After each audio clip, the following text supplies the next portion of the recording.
Hi hello welcome to Indian media. నేను రాకేష్. పార్లమెంట్లో అంబేద్కర్ గలం వినబడాల్సినటువంటి సమయం వచ్చింది.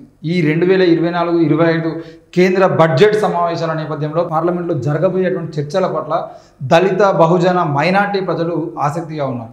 దేశానికి స్వతంత్రం వచ్చి 75 ఏళ్ళు అవుతున్నా ప్రపంచ దేశాల ఆర్థిక సూచీలో ఇంకా 14వ స్థానంలో ఉండడం ఆశ్చర్యం కలిగిస్తున్నది. మన దేశంలో ఇంకా అస్పృశ్యత, కుల వివక్ష, అత్యాచారాలు, అణచివేత, నిరక్షరాస్యత కొనసాగడానికి ప్రధాన కారణం దేశాన్ని 75 ఏళ్ళు పాలించినటువంటి వివిధ పాలకవర్గ ఆర్థిక సామాజిక దోపిడీ విధానాలు అనేది స్పష్టం. దేశంలో రవాణా వ్యవస్థ పెరుగుతున్నది, ప్రయాణికుల సంఖ్య కూడా పెరుగుతున్నది. కానీ పేద ప్రజలకు రైలులో బోగీలు తగ్గిపోతూ ఉన్నాయి. అసలు రైళ్ల సంఖ్యనే తగ్గిపోతున్నది. ఈ మధ్య కాలంలో కొన్ని రైళ్లను మొత్తానికి రద్దు చేసి అదే సమయంలో విమానాల సంఖ్య మాత్రం పెరుగుతుంది. పేద ప్రజలు ప్రయాణం చేయలేనటువంటి పరిస్థితిలో ఉన్నప్పటికీ దళిత బహుజన ఎంపీలు రైలు మార్గాల నిష్పత్తి గురించి ఉభయ సభల్లో బలంగా వాదించాల్సిన సమయం ఇది. రాజ్యాంగంలోని ఆర్టికల్ 17 అస్పృశ్యత నివారణ చట్టం అమలుపై కానీ, ఆర్టికల్ 17లోని కుల నిర్మూలన భావాలకు సంబంధించిన అంశాల పట్ల కానీ విపక్ష నాయకులైనటువంటి రాహుల్ గాంధీ, మల్లికార్జున్ ఖర్గే, చిదంబరం తదితరులు పార్లమెంట్లో చర్చ లేవనెత్తకపోవడం అనేది అసలు విడ్డూరం.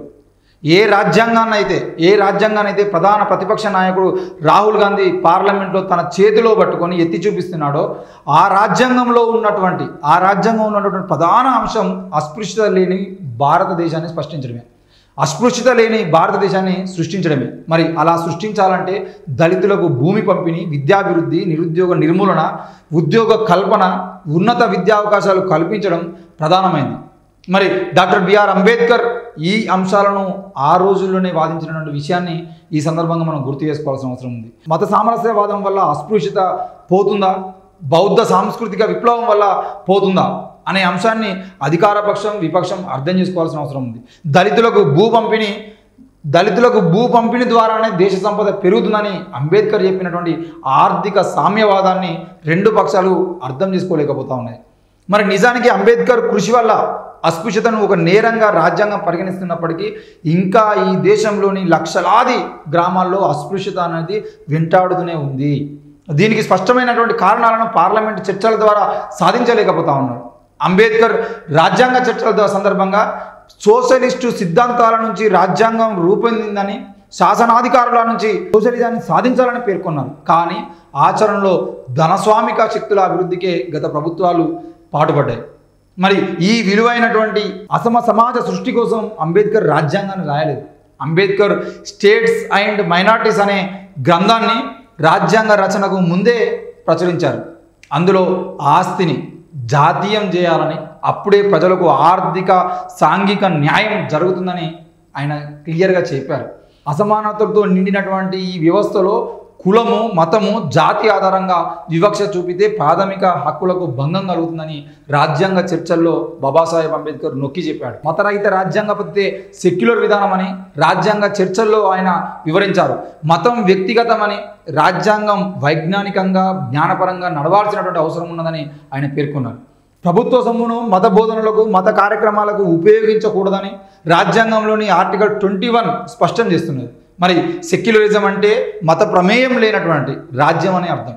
దాన్ని ఇరుపక్షాలు, అది అధికార పక్షమైనా ప్రతిపక్షమైనా ఆచరించాల్సినటువంటి అవసరం ఉన్నది. వాస్తవానికి పార్లమెంట్లో బడుగు బలహీన వర్గాల జీవన పరిస్థితుల గురించి మెరుగుపరచడం కోసం చర్చ జరగాల్సిన అవసరం ఉంది.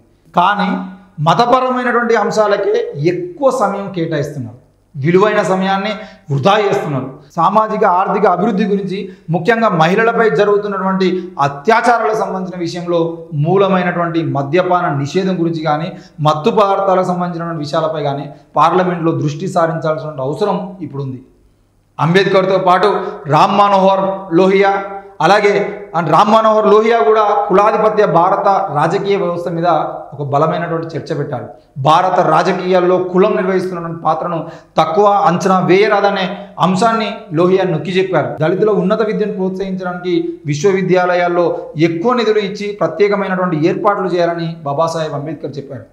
అందుకు ఆయన మొదటి ప్రణాళికలోనే నిధులను కేటాయించారు. 111 మంది ఎస్సీ ఎస్టీ ఎంపీలు ఉన్నటువంటి భారత పార్లమెంట్లో దళిత బహుజనుల ఆర్థిక సామాజిక అభివృద్ధి గురించి వారు ఎక్కువ మాట్లాడకపోవడం ఆశ్చర్యకరమైనటువంటి విషయం. అంబేద్కర్ ఎన్నో కష్టాల కూర్చి పోరాటాలు చేసి రాజకీయ రిజర్వేషన్లను సాధించడం జరిగింది.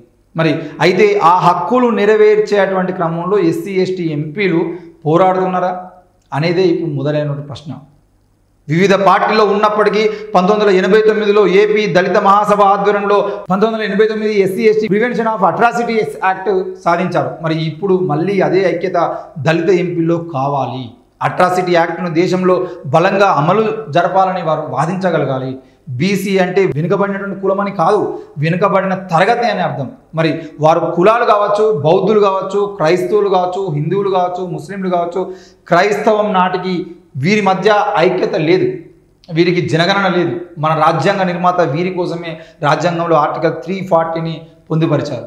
మరి ఆ తర్వాత ఈ ఆర్టికల్ను అమలు చేయడానికి బీసీల జనాభా లెక్కలు తీర్చడానికి మొదట కాకా కలేకర్ కమిషన్ 1992 నుంచి మండల్ కమిషన్ అమలవుతూ వస్తుంది. మరి అయితే ఇప్పటికీ చట్టసభల్లో బీసీలకు రిజర్వేషన్ లేదు. అంబేద్కర్ బీసీల కోసమే మొదటి ప్రాధాన్యతనిచ్చి 340 ఆర్టికల్, ఆ తర్వాతే ఎస్సీ ఎస్టీల కోసం 341, 42 ఆర్టికల్లను రాజ్యాంగంలో పొందుపరిచారు.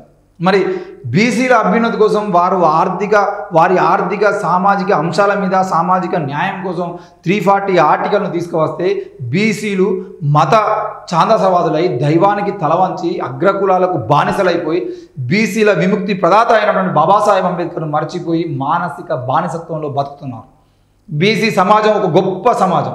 వారికి సామాజిక న్యాయం జరగడం కోసం పార్లమెంట్లో బహుసంఖ్యాకులుగా ఉన్నటువంటి బీసీ ఎంపీలు ఇప్పుడు పోరాడవలసినటువంటి చారిత్రక అవసరం ఎంతో ఉంది.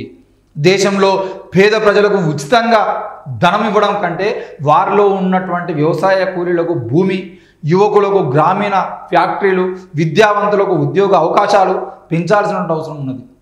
కాంగ్రెస్ మేధావులుగా పేరొందినటువంటి చిదంబరం లాంటి వారు, రాహుల్ గాంధీతో సహా ఈరోజు వామపక్షాలు కూడా నిరుద్యోగం గురించి, ద్రవ్యోల్బణం గురించి వాటిపైనే మాట్లాడుతున్నారు. కానీ అణగారిపోయినటువంటి దళితులకు అటు గ్రామంలో పని లేదు, పట్టణాలకు వచ్చేంటి నీడలేదు. ఈ విషయాన్ని మర్చిపోతున్నారు. ఇంతటి దుర్భర పరిస్థితుల్లో ఉన్నటువంటి సామాజిక ఆర్థిక సమస్యలను ప్రభుత్వం ముందుకు తీసుకెళ్లేటువంటి అంబేద్కర్, పూలే తాత్విక దృష్టి వీరికి కనిపించడం లేదు. రాబోయే బడ్జెట్లో దళితులు, మహిళలు, బీసీలను ఉపాధి రంగాల్లో విస్తృతం చేయడం కోసం ప్రతి గ్రామంలో కుటీర పరిశ్రమలు పెట్టాల్సిన అవసరం ఉంది. వాటిలో తయారయ్యేటువంటి వస్తువులను ఇతర దేశాలకు మార్కెట్ చేసే విధానాలను రూపొందించాల్సిన అవసరం ఉంది. అంబేద్కర్ ఆర్థిక ప్రణాళిక మార్గంలో దేశ సంపదను అభివృద్ధి చేసుకోవడం కోసం స్వయం ప్రతిపత్తి కలిగినటువంటి స్వయం జీవన సంస్కృతిని పెంచేటువంటి మార్గంలో బడ్జెట్ రూపకల్పన కోసం పార్టీలకు అతీతంగా ఎస్సీ ఎస్టీ బీసీలు పోరాడాల్సినటువంటి అవసరం ఉంది. వాళ్ళ ఎంపీలు పోరాడాల్సిన చారిత్రక సందర్భం కూడా ఇదే. ఈ సందర్భంగా అంబేద్కర్ 1937 డిసెంబర్ 31న కాన్ఫరెన్స్ ఆఫ్ ద డిప్రెస్డ్ క్లాసెస్లో అంబేద్కర్ మాట్లాడుతూ దళిత బహుజనులకు, స్త్రీలకు ఆత్మగౌరవం, స్వయం సహాయక శక్తి, ఉద్యమ స్ఫూర్తి కావాలని అన్నారు. తమ ముందు మూడు సమస్యలు ఉన్నట్లు ఆయన చెప్పాడు. మొదటిది, హిందూ సమాజంలో అణగారిన వర్గాలు ఏనాటికైనా సమాన ప్రతిపత్తిని పొందుతాయా లేదా? రెండవది, వారు జాతీయ సంపత్తిలో సరైన వాటా పొందగలరా లేదా? మూడవది, ఆత్మగౌరవ స్వయం సహాయక ఉద్యమాల గతి ఏంది? మొదటి అంశానికి వచ్చినట్లయితే కుల వ్యవస్థ ఉన్నంతకాలం అది సాధ్యం కాదని చెప్పేసి బాబాసాహెబ్ అంబేద్కర్ ఆనాడే చెప్పాడు. రెండో అంశానికి సంబంధించి పెట్టుబడిదారుల నేతృత్వంలోని కాంగ్రెస్ అణగారిన వర్గాల పట్ల వ్యవహరిస్తున్నటువంటి తీరును తీవ్రంగా దుయ్యబట్టారు. కాంగ్రెస్ పార్టీ పెట్టుబడిదారుల చేతుల్లో ఉన్నంత వరకు ప్రస్తుత ప్రభుత్వం అణగారిన వర్గాల అభ్యున్నతి కోసం ఏదో చేస్తుందని మేము నమ్మలేమని ఆయన మొదటనే చెప్పాడు. దోపిడికి ఎగబడినటువంటి పెట్టుబడిదారులకు వ్యతిరేకంగా ఒక యునైటెడ్ ఫ్రంట్ను కూడా ఏర్పాటు చేయాల్సిన అవసరం ఉందని ఆయన ఆనాడే నొక్కి చెప్పారు. ఆర్థిక స్వాతంత్రం సాధించుకోవాల్సినటువంటి తరుణం ఆసన్నమైందని అణగారిన వర్గాల వారికి ఆయన ఉద్బోధించారు. ఇక మూడో అంశానికి సంబంధించి ఒక విషయం జ్ఞాపకం చేసుకోవాల్సిన అవసరం ఉంది, జ్ఞాపకం పెట్టుకోవాల్సినటువంటి అవసరం ప్రజలకు ఉంది. ఉద్యమం వల్ల లాభాలే తప్ప పోగొట్టుకోవడానికి మీకు ఏది లేదని వారు చావు భయం పోగొట్టుకోవాలని సలహా ఇచ్చారు. ఆయన ఆశయాల మార్గంలో పార్లమెంట్లో దళిత బహుజన మైనార్టీ లౌకికవాద ఎంపీలు పోరాడాల్సిన అవసరం ఉన్నదని చెప్పేసి ఈరోజు మనం కోరుతా ఉన్నాం.